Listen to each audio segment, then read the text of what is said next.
Bonjour, bienvenue sur ma chaîne YouTube. Aujourd'hui, j'ai décidé de faire une petite vidéo sympathique, question de faire un bref survol sur la culture québécoise et de vous présenter de façon générale la culture québécoise. Donc, je vais commencer par vous suggérer des ouvrages, 3 ouvrages pour débutants, là, question de vous mettre un petit peu dans le bain. Parce que moi, j'adore la littérature. Je suis une dévoreuse de livres et puis j'adore la littérature, donc c'est naturel pour moi de vous présenter des ouvrages à lire. J'espère que vous aimez lire. Donc, ça, c'est Émile Nelligan. C'est un poète québécois, mais d'origine irlandaise. Il est très, très, très connu. C'est un incontournable. La plupart des étudiants au lycée, tout ça, on dit cégep au Québec, cégep, vont étudier justement les poèmes de Émile Nelligan en littérature, en cours de littérature. Maintenant, Claude-Henri Grignon. Claude-Henri Grignon, Un homme et son péché. Ça, je vous le recommande fortement. C'est un très beau roman, c'est triste malheureusement. C'est inspiré de certains faits vécus qui se sont déroulés dans les années 1800 au Québec, dans les campagnes. C'est l'histoire d'un homme avare qui n'aime que l'argent et qui finalement a laissé mourir son épouse de chagrin, de maladie. En tout cas, je ne vais pas vous raconter le tout, là, mais je vous conseille fortement de le lire. Ça va vous mettre un peu dans le contexte de l'époque au Québec et comment il y avait quand même une certaine différence culturelle, quoique je pourrais comparer ce roman-là un peu avec du Maupassant. Ça a à peu près la même sensibilité, juste pour vous donner un exemple, un peu comme Guy de Maupassant. Ça ressemble un peu à ça, mais avec certaines expressions québécoises et certaines grammaires, parce qu'il faut comprendre que la grammaire québécoise, elle est un peu différente de la grammaire utilisée en France, sur le continent. Donc, peut-être que si vous lisez ce roman-là, vous allez peut-être détecter certaines fautes de syntaxe et de grammaire, mais c'est tout à fait normal. OK? Ça, vous pouvez le commander sur Amazon ou peut-être le commander aussi à la FNAC si vous avez l'auteur. Vous pouvez mettre une pause juste pour question d'enregistrer le titre et l'auteur. Et pour terminer, ça c'est Jean Arrache. Je parle de ça quand Jean Arrache. OK? Ça, c'est durant la dépression, dans les années 30 au Québec. OK? Donc, voilà. Jean Arrache, c'est un auteur qui était sous pseudo parce que c'était l'époque de la noirceur. Hein, comme j'expliquais dans une autre vidéo, le Québec a subi une dictature qui ressemblait à celle de Franco. C'était l'ultracatholicisme. Les artistes étaient... l'art était pratiquement de toute façon interdit. L'art, ça tournait toujours autour du religieux et puis bon, tout ça. Donc, les artistes libéraux étaient considérés comme dangereux. Donc, on les enfermait dans des hôpitaux psychiatriques ou on les enfermait carrément en prison. Et tout ça, ils pouvaient faire face à des procès et tout ça. Donc, c'était vraiment terrible à l'époque. Il n'y avait aucune liberté d'expression. Donc, lui, il travaillait sous pseudo, Jean Arrache. Donc, Jean Arrache, c'est une expression utilisée au Québec qui veut dire « je galère ». En France, on va dire « je galère ». Donc, au Québec, on dit « Jean Arrache ». Difficultés financières, bon, tout ça. Donc, Jean Arrache. Jean Arrache dans la vie, ça veut dire « je galère ». Donc, lui, c'était pendant justement la Grande Dépression. La majorité des gens étaient pauvres et ils en arrachaient. Donc, c'était son pseudo. C'est des poèmes aussi qui utilisent des expressions typiquement québécoises, avec justement la mauvaise grammaire du Québec, typiquement québécoise, surtout de l'époque. Aujourd'hui, bien sûr, on s'est ajusté. Et puis, bon, les cours de français ne diffèrent pas vraiment de ceux qui sont diffusés en France. Mais bon, à l'époque, disons que la façon de s'exprimer et d'écrire, elle était vraiment très, très, très, très différente. Donc, je vous le conseille parce que ça va vraiment vous aider à comprendre de façon un peu plus globale la différence culturelle qu'il a entre les Français et les Québécois. Donc, voilà pour la littérature. Donc, je vais commencer par vous expliquer que culturellement et ethniquement, les Québécois ont une grande différence avec les Européens. Premièrement, ben, on est un amalgame de plusieurs peuples, bien sûr, d'abord de Français, parce que, bon, ça a commencé avec Jacques Cartier. Après ça, il y a eu justement la fondation de la Nouvelle-France sous Louis XIII. Et puis ça s'est poursuivi sur Louis XIV. Mais après ça, il y a eu la guerre avec l'Angleterre. Et puis finalement, la France, elle a perdu. Et puis, elle a cédé le territoire à l'Angleterre. Et c'est comme ça aussi que les Québécois, ben, les nouveaux Français, si on peut dire à l'époque, le mot Québec n'existait pas encore, donc se sont retrouvés isolés de la mère patrie. Ils ont comme resté bloqués avec un vieux français qui était utilisé sous Louis XIV. Donc, tandis qu'en France, sur le continent, ben, ça continuait à évoluer. Ben, le Québec, lui, a resté comme figé. Et en plus, ben, il a reçu les influences anglo-saxonnes de ses voisins. Et puis des occupants, parce que bon, la Nouvelle-France n'était plus la Nouvelle-France, donc elle était occupée par l'Angleterre. Donc la culture anglo-saxonne, elle a fortement influencé la culture québécoise actuelle, dont la gastronomie, le langage, parce qu'on utilise énormément d'anglicisme au Québec. Donc ça, c'est bien de le savoir, mais c'est un peu normal. On est une petite capsule francophone entourée d'anglophones, donc c'est un peu normal qu'on a perdu notre latin. Concernant le latin, ça c'est bien important aussi à comprendre. Il faut que les Français comprennent que bon, le Québec a été sous dictature religieuse pendant de nombreuses années, une dictature ultra-catholique.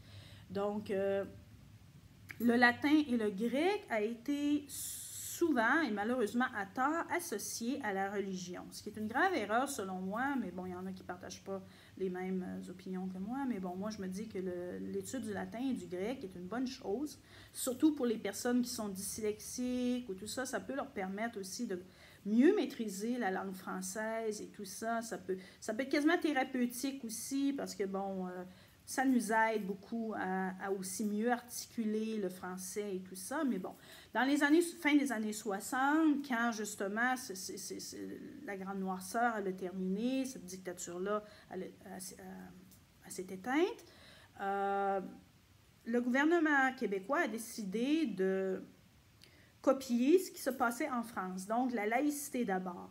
Donc, tout ce qui était religieux ou tout ça dans les écoles et tout ça, ça a été complètement éliminé.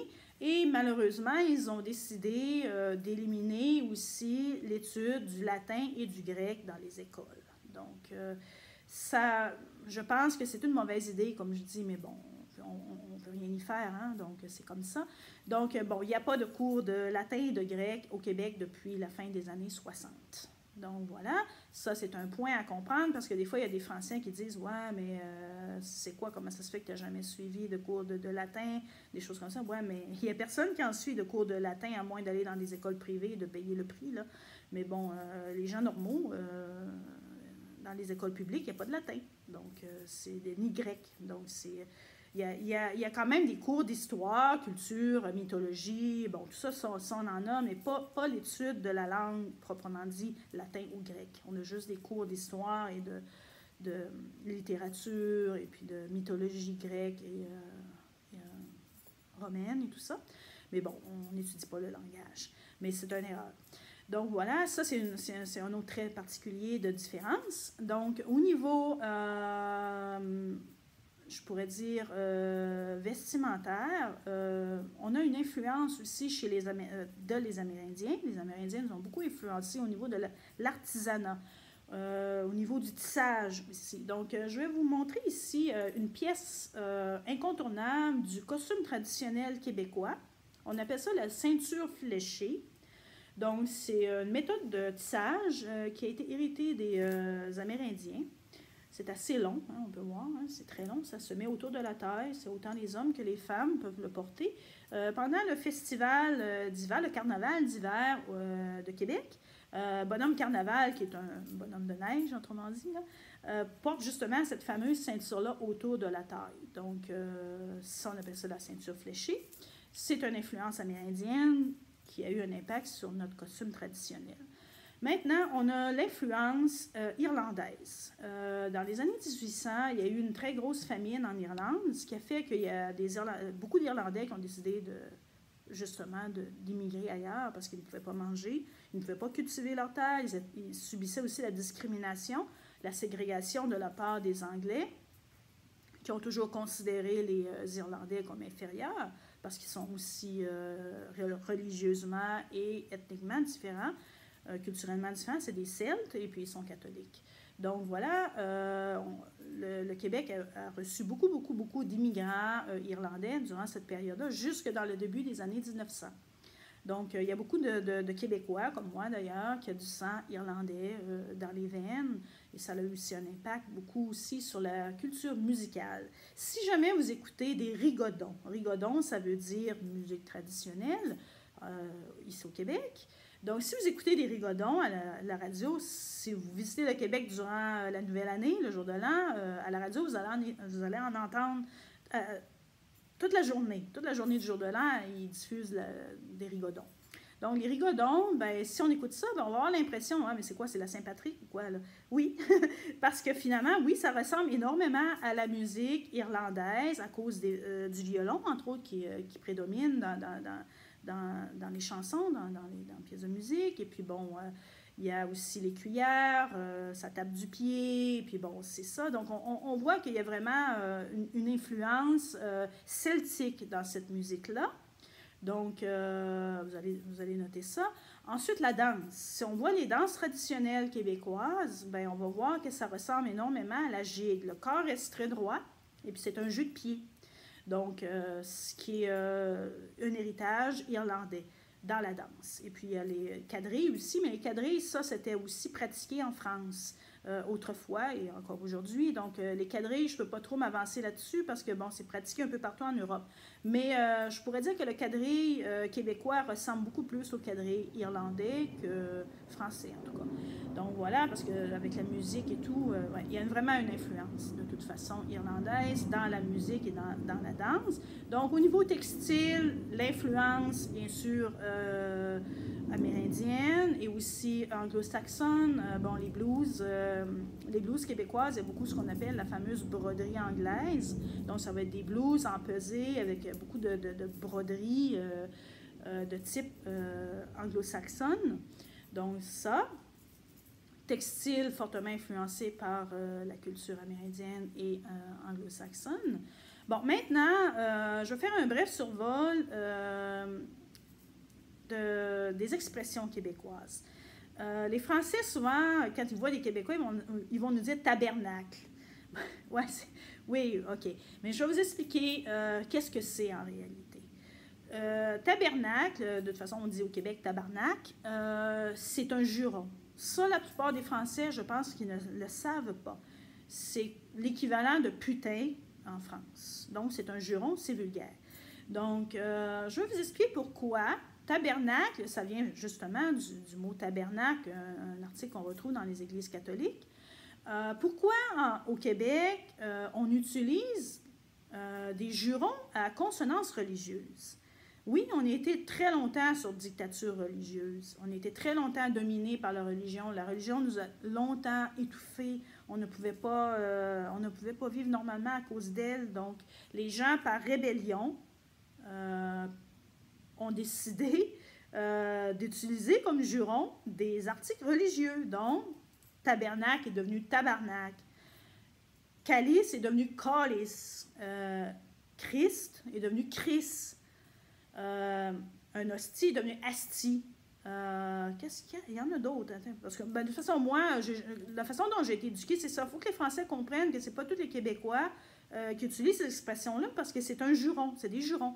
Donc, moi, je n'ai pas été élevée comme ça. Donc, il faut que j'essaie de me souvenir de...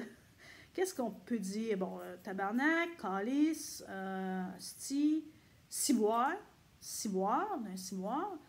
Étole, qui est un vêtement, ça se dit comme juron. Baptême, je pense qu'il y en a d'autres, mais bon, je peux pas me souvenir, parce que de toute façon, j'utilise pas ça, je m'excuse, hein, mais j'utilise pas ça, mais je vous dis les plus populaires, qui est justement tabarnak, calice. Ça, c'est les deux rois du juron au Québec. Donc, c'est important de savoir pour les Français que ça peut même être une insulte. Même si nous, les Québécois, on est des gens... des gens faciles d'approche et on ne s'insulte pas pour des bagatelles, là. Ça peut peut-être nous mettre mal à l'aise parce que de toute façon, on sait très bien, une personne bien éduquée sait très bien que calice, tabarnak, ben, ça se dit pas. Et puis c'est vulgaire, ça peut être même une agression. Donc, les Québécois qui ont une bonne éducation n'utilisent pas ces mots-là. Les utilisent jamais de toute façon. Mais bon, c'est bon pour les Français de le savoir que ces mots-là, ben, ça provient d'une période où ce que les Québécois étaient sous dictature religieuse et qu'ils n'avaient aucune liberté d'expression, ils étaient étouffés. Donc, au lieu d'avoir des jurons à consonance sexuelle, ben, ils utilisaient des jurons à consonance religieuse pour justement montrer qu'ils étaient fâchés, qu'ils en avaient ras-le-bol. Donc, c'est pour ça, c'est unique. Je ne pense pas que partout ailleurs dans le monde, c'est souvent des jurons à consonance sexuelle ou qui a rapport avec le pipi, le caca. Hein? Donc, au Japon, c'est la même chose aussi, des trucs qui ont rapport avec le pipi, le caca. Donc, en général, c'est ça les jurons. Mais au Québec, c'est vraiment unique. C'est des articles qui sont en rapport avec la religion catholique à cause de, justement, de l'oppression qu'ils ont vécue durant de nombreuses années. Donc, ça. Ensuite, il faut comprendre que la langue québécoise, l'accent québécois a au moins 2 tons plus bas que l'accent français européen. Donc, l'accent français européen, elle est beaucoup plus aiguë, tandis que l'accent québécois, elle a 2 ou 3, même parfois 3 tons plus bas que l'accent français. Donc, au lieu de dire « toi », on va dire « toué ». Okay? Au lieu de dire « moi », on va dire « moi ». Mais ça, si on étudie profondément là-dessus, je pense que le tout et le moins, c'est aussi utilisé dans le nord de la France et aussi probablement dans certaines régions de la Normandie et de la Bretagne, dont beaucoup de Québécois descendent. Donc, il y a beaucoup d'ancêtres. Moi, j'ai des ancêtres bretons. La majorité des Québécois ont beaucoup d'ancêtres bretons et normands. Les Hauts-de-France, je ne sais pas, là, mais c'est surtout Bretagne et Normandie. Donc, je sais qu'en Bretagne et en Normandie, les toués et les moués, je pense que c'est utilisé encore dans certaines régions. Mais il y a le ch'ti, qui ressemble drôlement parfois aussi à l'accent québécois. Mais c'est ça, la plupart des Québécois descendent des Bretons et des Normands. Donc, je pense que c'est les toués, les moués, les ça, au lieu de dire ça, on va dire ça. Probablement que ça, c'est un héritage, justement, du vieux français aussi, parce que, bon, si on regarde comment que les Français parlaient sous Louis XIII ou XIV, il me semble qu'il y avait « moué » aussi. Donc, c'est soit un héritage bretonne ou normand, mais aussi une espèce d'amalgame de vieux français qui était parlé sous Louis XIV, parce qu'il me semble que, oui, on disait « moué » à l'époque, à Paris, hein. Donc, c'est ça. Donc, il faut bien comprendre que, oui, l'accent québécois, elle est beaucoup plus basse que l'accent de France, du moins parisien, l'accent parisien, qui est le français standard, utilisé de façon standard. Donc, voilà, c'est bien. Il faut comprendre aussi une autre chose. Comme le Québec a été isolé très longtemps de la mère patrie, à un moment donné, ben, il n'y avait pas d'école hein, à l'époque. Hein. Il n'y avait plus d'école, c'était des fermiers, tout ça. Les gens n'allaient pas à l'école. Il y avait beaucoup de cas d'illettrisme aussi. Donc, la grand-mère s'est perdue. Donc, souvent, on va voir qu'il s'est formé comme une espèce de dialecte. Des fois, on voit que des Québécois peuvent dire « Tu pourrais-tu aller là? Tu pourrais-tu aller là? S'il vous plaît. » Tu pourrais-tu aller là, s'il vous plaît? S'il vous plaît. Ça veut dire s'il vous plaît. S'il vous plaît. Donc, c'est des trucs comme ça. Donc, à la longue, le québécois s'est modifié. La grammaire aussi s'est perdue. Comme je disais, ben, les gens n'allaient pas à l'école, et puis tout ça. Et puis, il y avait l'influence aussi anglo-saxonne. Qu'il faut comprendre que dans l'anglais, il n'y a pas de sexe féminin et masculin. Les objets n'ont pas de sexe. Donc, par exemple, une voiture, en français, c'est féminin, mais en anglais, non, il n'y a pas de genre pour les objets. Donc, ça a aussi eu un impact. Donc, on peut voir que de façon naturelle, il va y avoir des Québécois qui vont dire j'ai fait un vidéo. C'est sûr, c'est une erreur. On ne doit pas dire ça. On ne doit pas dire j'ai fait un vidéo, j'ai fait une vidéo. Mais il y a beaucoup de Québécois, de façon instinctive, naturelle, vont dire j'ai fait un vidéo. Un avion, par exemple. Des trucs comme ça. Donc, tout ça, parce qu'il y a eu quand même une influence anglo-saxonne qui a aussi modifié la langue française, et puis aussi les codes d'illettrisme dans ces années-là, où que, bon, les gens n'allaient pratiquement pas à l'école, et puis ils faisaient juste parler leur dialecte local. Et puis, il y a eu aussi l'influence amérindienne. Il y a des mots aussi qu'ils utilisent, comme par exemple, il y a plein de mots, comme je pourrais vous dire babiche. Babiche, ben ça, c'est une forme de... C'est des lanières de cuir. Puis on peut faire des fonds de chaises avec ça. C'est hérité aussi de la culture amérindienne. C'est une façon de faire des fonds de chaises. On appelle ça des babiches, mais aussi les raquettes. Ils utilisaient la même technique pour faire les raquettes. On appelle ça de la babiche. Puis ça, ben, ça vient d'un mot amérindien. Donc, il y a plein d'amalgames comme ça qui se sont incorporés dans les dialectes locaux. Si, par exemple, le Québécois est né en Gaspésie, qui est la partie la plus à l'est de la province, qui est voisin avec le Nouveau-Brunswick, on va voir que ces Québécois-là ont aussi un français qui est vraiment, vraiment incompréhensible. Moi, je suis de cette région-là, très proche de la Gaspésie, donc je suis familière avec ça. Je comprends s'il y a un Gaspésien qui me parle, il n'y aura aucun problème. Et aussi avec une personne qui vient du Nouveau-Brunswick. J'ai aucun problème avec ça parce que j'ai grandi dans cette atmosphère-là. Mais bon, peut-être qu'une personne de Montréal risque d'avoir un peu plus de difficultés parce que, bon, à Montréal ou de la ville de Québec, où bon, c'est un français un petit peu plus, disons, standard qui est pratiqué, comparativement à celui de la Gaspésie, qui est vraiment, je pourrais dire, entre guillemets, châtié. Il y a vraiment, vraiment une influence très forte irlandaise, parce qu'énormément de communautés irlandaises se sont implantées en Gaspésie et au Nouveau-Brunswick. Donc, il y a aussi le gaélique qui est encore utilisé dans ces régions-là. Donc, ça a une influence très, très, très importante sur notre langage. Une autre chose aussi qui peut agacer certains Québécois quand ils voyagent en Europe, c'est se faire traiter d'abruti à cause justement de notre accent et aussi de notre vocabulaire et puis de notre mauvaise grammaire. Parce que justement, ces Européens-là ne connaissent pas l'histoire, ne connaissent pas la situation,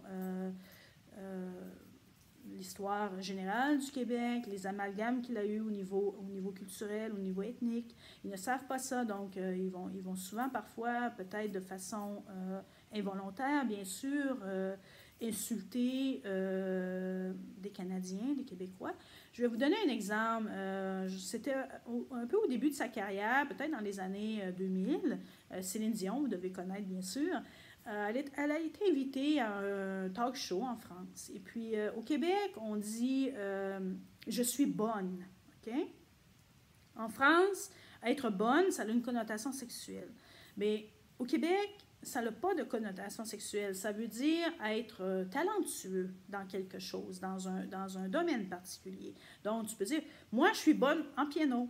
Je suis bonne dans la danse. Je suis bonne en langue. Je suis bonne pour apprendre à parler des langues étrangères. Mais en France, on ne dit jamais ça parce que si tu dis que tu es bonne, ben bon, ça veut dire, autrement dit, que tu performes au lit, quoi. Mais tu ne performes pas ailleurs, mais tu performes au lit. Mais ça, le problème, c'est que Céline Dion, à l'époque, ne le savait pas. Okay? Elle a dit qu'elle était bonne. Je me rappelle pas dans quoi. Je pense qu'elle voulait dire justement en musique ou je ne sais pas quoi.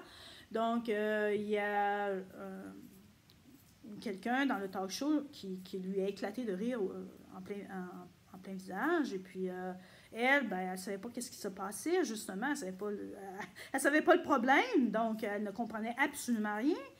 Jusqu'à ce que quelqu'un intervienne et lui dise, ben, vous savez, en France, être bonne, ça a une connotation sexuelle et ça ne se dit pas. Donc, mais bon, elle ne le savait pas parce qu'on dit de façon naturelle au Québec qu'on est bonne en. Donc, on est bonne dans quelque chose en particulier. Donc, moi, je trouve que dans ce talk show-là, ils ont manqué de tact parce que de toute façon, par son accent, ils savaient bien que c'était une étrangère.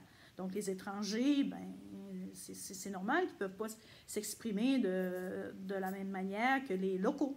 Donc ça, j'avais trouvé ça assez impoli, oui. Et puis, mais régulièrement, souvent sur les réseaux sociaux aussi, c'est sûr que, bon, sur les réseaux sociaux, quand ils ne voient pas notre façon de parler, tout ça, ben souvent, ils peuvent nous critiquer facilement au niveau grammaire, syntaxe et tout ça. Bon, en plus, ben moi, je suis dyslexique, donc ça vient ajouter encore plus à une note grave au tableau. Donc, si tu es dyslexique et en plus québécoise, ben parfois, ça peut devenir un charabia épouvantable.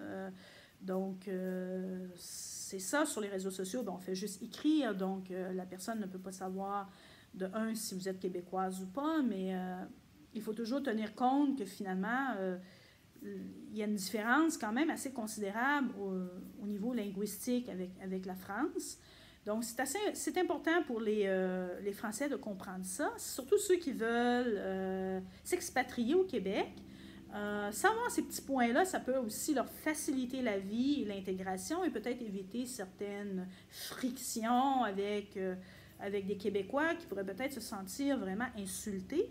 Donc, si vous savez ça, si vous savez l'histoire du Québec, aussi le bagage culturel et les amalgames qu'il a eu au niveau culturel au Québec, bien, vous allez comprendre les petites erreurs linguistiques. Ah, je m'excuse, c'est Gérard, mon petit compagnon à quatre pattes. Donc, vous allez comprendre les erreurs que les Québécois peuvent faire au niveau linguistique de façon innocente et vous n'allez pas forcément les insulter pour ça. Mais si vous ne le savez pas, comme beaucoup, malheureusement, ben, il peut y avoir certaines critiques qui sont malvenues, surtout si vous êtes justement au Québec en tant qu'expatrié. Ben, il faut respecter l'autre aussi, hein? Il faut respecter le pays qui nous accueille, il faut aussi s'adapter et tout ça, il faut connaître, faire l'effort aussi de connaître le pays en question et s'adapter. Donc ça, c'est très important, c'est un point très important que je veux préciser, surtout si vous désirez vous installer au Canada, y travailler et avoir une bonne relation avec les Québécois et vos patrons québécois. Donc, si vous vous intéressez à la culture québécoise, ben, vous allez vous simplifier la vie au quotidien et vous allez vous faire une foule d'amis. Au Québec, on dit ça, une foule, ça veut dire plusieurs amis. Vous allez vous faire une foule d'amis, vous allez avoir du fun. On dit ça aussi au Québec, avoir du fun, avoir du plaisir. Et les Québécois, c'est des gens très, très, très honnêtes, c'est des gens très fidèles. Quand vous gagnez leur amitié, ben, c'est à vie. C'est pour toute la vie. Ils vont toujours vous honorer, ils ne vont pas vous poignarder dans le dos. Les Québécois, c'est des gens qui sont aussi sincères, c'est des gens qui peuvent être directs aussi. Les Français ont plus tendance à garder intérieurement leurs émotions, mais les Québécois ont une tendance à être plus, disons, extravertis, tandis que le Français est plus introverti. Ça, c'est bon aussi à savoir. Donc, le Québécois va aussi avoir tendance à plus toucher, par exemple, on va toucher l'épaule ou bon, des trucs comme ça. Peut-être qu'en France, ben, ça se fait un peu moins, tandis que par contre, la bise, on la fait un peu moins. Peut-être ça, c'est notre héritage aussi anglo-saxonne, irlandaise et aussi amérindienne qui a peut-être aussi une influence. On fait beaucoup moins la bise. Comme en France, c'est la bise, mais bon, on peut mettre la main sur l'épaule comme ça, et puis on peut avoir l'accolade aussi, mais bon, il y a moins de bise. Ça, c'est bon aussi à savoir pour les futurs expatriés. Peut-être que si vous faites la bise comme ça à des Québécois, peut-être qu'ils peuvent rester un peu surpris, surtout s'ils n'ont pas l'habitude avec la culture française. C'est sûr que ceux qui ont une bonne culture, une bonne connaissance, qui ont voyagé et tout, ils savent que les Français ont tendance à faire la bise. Mais bon, ceux qui n'ont jamais voyagé peuvent peut-être rester un peu figés. Donc, ce n'est pas du tout une froideur, ce n'est pas du tout le fait qu'ils vous rejettent, mais c'est juste le fait que la bise, ce n'est pas forcément d'usage commun à cause justement du background culturel des Québécois, l'influence anglo-saxonne et irlandaise et amérindienne. Donc voilà. Donc aussi au niveau religieux, bien sûr, le Québec, c'est catholique, ça, je l'ai expliqué tout à l'heure, mais aussi on a une forte influence maintenant parce qu'avec la libération, la révolution culturelle qu'on a subie dans la fin des années 60, 70, les gens se sont détournés de la religion catholique, ils se sont rapprochés plutôt des religions amérindiennes, c'est-à-dire le chamanisme, la médecine par les herbes, les fumigations, les cristaux, bon, tous ces trucs-là qui sont en relation avec le chamanisme, le monde des esprits, bon, tout ça. Donc, les Québécois se sont beaucoup plus tournés vers ces pratiques-là. Donc, ça, c'est bon à savoir aussi. Maintenant, au niveau des pratiques, bon, Noël, c'est quand même assez différent de la France. Vous allez voir que si vous voyagez durant les périodes des fêtes au Québec, à tous les jours, toute la journée, vous allez entendre de la musique de Noël. OK? Donc, en France, ils n'en mettent pratiquement pas. Ça, c'est une influence américaine. Donc, le Québec, le Canada en général, ont subi une influence américaine. Ça a un impact aussi sur la gastronomie. On mange aussi beaucoup de dinde à Noël. On va avoir la dinde, bon, des trucs comme ça. Donc, ça, c'est une influence qui vient des États-Unis. Et puis le fait aussi d'avoir des Santa Claus habillés là, en rouge et blanc, bon, ça vient de Coca-Cola, ça. Ça, c'est une influence aussi américaine, pas amérindienne, américaine. Donc, on utilise très peu le Saint-Nicolas, on utilise beaucoup plus justement le Santa Claus de type américain avec la grosse bédaine, là, et bien, tout ça. Mais moi, je préfère le Saint-Nicolas, je trouve ça beaucoup plus élégant. J'aime pas trop le Santa Claus rouge, là. Je trouve ça un petit peu, comme on dit au Québec, on dit quétaine, ça veut dire pas très élégant. On dit quétaine au Québec, ça c'est une autre expression, quétaine.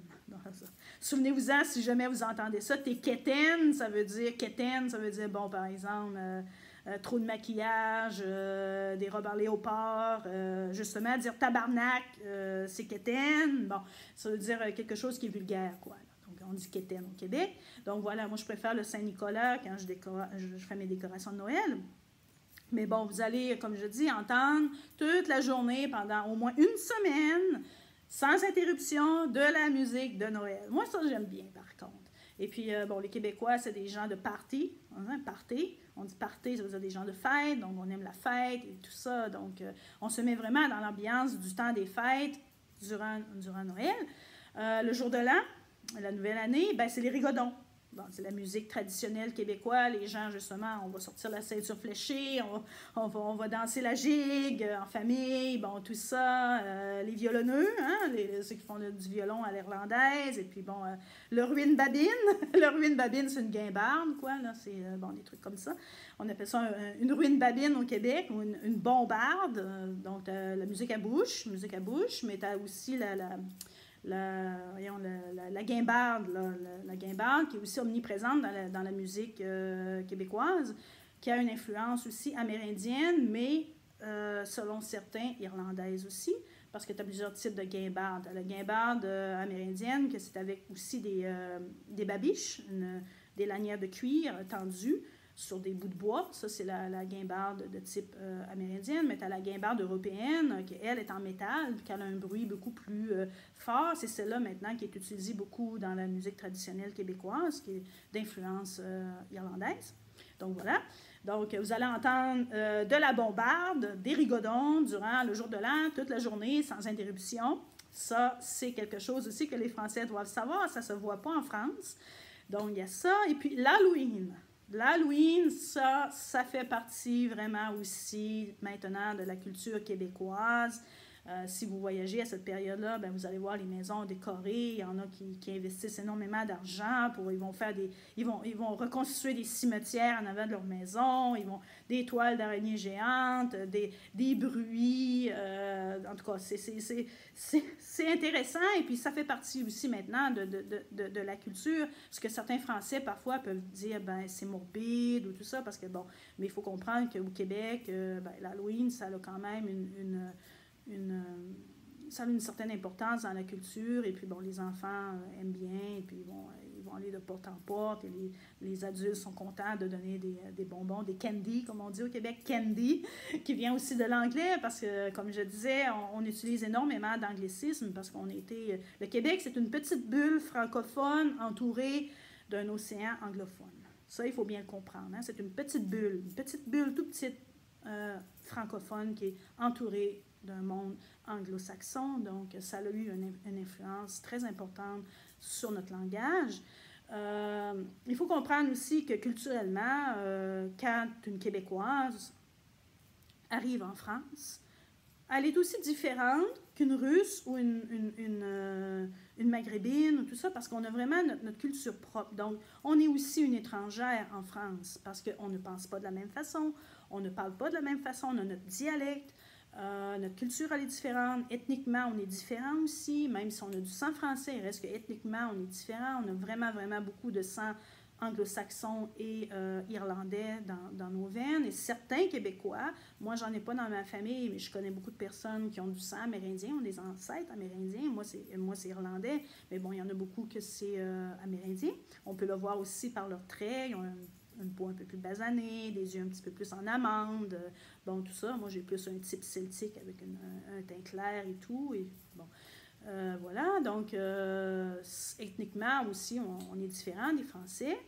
Donc, ça, c'est bien à savoir. Donc, les Français, quand ils arrivent au Québec, ils ne doivent pas aborder ou se comporter de façon identique qu'avec les Français. Donc, on a une sensibilité aussi qui est différente, même si on est des personnes, les Québécois, c'est des personnes vraiment très simples. Et puis, on est facile d'approche, mais on a une sensibilité qui est différente des Français. On a peut-être aussi un peu moins de tabous, peut-être aussi du fait qu'on a eu énormément de brassage culturel, on a un peu moins de tabous. Et aussi, on a tellement vécu sur une dictature religieuse que dans les années 60-70, on a vraiment voulu éliminer tout ce qui était de tabou parce qu'on en avait marre du fascisme et puis la discrimination des classes sociales, bon, les trucs comme ça, on n'en voulait plus de ça. Donc, c'est ça, donc on s'est libéré de tous ces tabous-là. Donc, on a peut-être un peu moins de tabous. Donc, mais on a quand même une sensibilité qui peut être différente de celle des Français. Comme je disais, on est plus extraverti et le Français, lui, est beaucoup plus introverti. Donc, ça, c'est bon à savoir. Et maintenant, au niveau gastronomie, ben, le Québec, comme je dis, a été beaucoup... Moi, je dis que la gastronomie, elle est influencée par les États-Unis, bien sûr, mais aussi par l'Irlande. Beaucoup, beaucoup. Les stews à l'irlandaise et tout ça, mais... ce qui est vraiment unique au Québec, c'est qu'on cuisine beaucoup avec le sirop d'érable. On peut en mettre un peu partout, même dans le jambon de Pâques traditionnel qui se fait avec du sirop d'érable. Donc, il y a ça aussi, les fameux canneberges. La dinde, nous, on va la prêter beaucoup, la dinde du jour de l'an, on va la prêter avec des canneberges. Les canneberges qui est d'origine canadienne, surtout dans la province du Québec, mais il y en a aussi un peu partout au Canada, en Ontario, en Nouveau-Brunswick, tout ça, les canneberges. Sirop d'érable, le saumon, il y a beaucoup de cuisine, beaucoup de mets où on ajoute du saumon parce que le Canada est un pays très, très, très riche en saumon. Il y a aussi la morue qui est très, très, très populaire au Québec, qui fait partie de la cuisine traditionnelle québécoise, surtout en Gaspésie. Et le homard, le crabe des neiges. Moi, où je suis née, Rimouski, c'est le crabe des neiges qui prédomine. Et puis cette région-là, qui est juste à côté de la Gaspésie, exporte dans le monde entier le crabe des neiges. Donc, c'est une spécialité de ma région, j'adore d'ailleurs. Donc, ça, c'est tous des trucs que c'est bon à savoir aussi pour les Français qui désirent s'expatrier. Donc, vous allez voir que la cuisine peut être un peu riche aussi, parce que c'est souvent des stews, des espèces de pâtés avec beaucoup de pâtes. Il y a aussi beaucoup de viande qui rentre dans la composition de ces mets traditionnels-là, mais on les mange surtout, comme on dit, dans la période des fêtes. Hein. Les périodes des fêtes, c'est des mets qu'on réserve pour les périodes festives.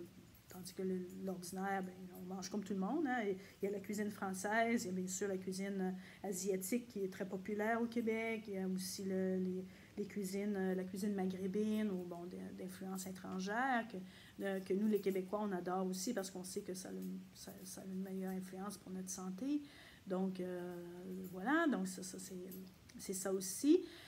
Donc, n'hésitez pas à liker la vidéo, la partager. Si vous avez des sujets aussi, parce que je vais faire de temps en temps comme ça des petites vidéos pour vous présenter globalement la culture québécoise, qui pourrait prendre 2 heures, hein, 3 heures. Hein.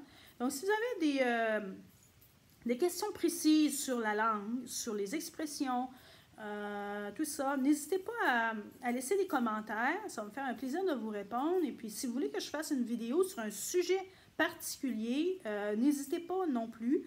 Je pourrais faire aussi un peu de cette chaîne YouTube-là, un peu de façon pédagogique. Donc, bien sûr, je parle du Japon, où j'habite présentement, mais ça me fait un plaisir aussi de vous partager la culture québécoise. Donc, si vous avez des questions, n'hésitez pas. Partagez la vidéo aussi. Si vous avez un blog sur le Québec, vous pouvez aussi mettre cette vidéo-là sur votre blog. Donc, c'est ça. Donc, je vous dis au revoir et merci d'avoir écouté la vidéo.